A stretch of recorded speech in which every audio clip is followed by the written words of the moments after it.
අර දැක්කනේ නේ නායකහන්න ගම් වතුර ආපු වෙලාවේ මම දැක්ක මේකටත් මට කියලා තිබ්බ ඔය එකේ ගෙව්වා අර සුනාමි ආපු වෙලාවේ කොන්ක්‍රීට් බිල්ඩින් ගොඩනැගිලි ගලවගෙන කියන ගාල්ලේ බුදු පිළිම කී දෙනෙක් එල්ලිලා හිටියද මේ මහ ව්‍යසනයේ මේ ආපදාවේ අපි ඕන තරම් දැක්කත් ඉන්ත පතුරක්වත් ගැලවෙච්ච නැති බුදු පිළිම තිබ්බා. රේල් පීලි එල්ලකුරට ඇඹරුන් නැද්ද?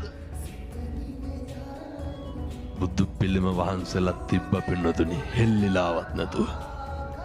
මේක කියනකොට කියනවා බුදු පිළිම ඉතුරු වෙලා වැඩක් තියනවාද මිනිස්සු මැරිලා කියලා. මේ මෝඩ මිනිස්සුන්ට තේරෙන්නේ නැහැනේ බුදුහාමුදුරුවෝ කියන්නේ කවුද කියලා. ස්වභාව ධර්මය ගරු කරන්න කවදාවත් දළදා කරඬුව වඩම්මන ඇතෙක්වත් කුලප් වෙලා තියෙනවද නැහැනේ සත්තුත් ඉක්මනෝ හරි අපූර්වට සත්තු අපි බුදුහාමුදුරුවෝ කියන එක දන්නේ අපි කවුද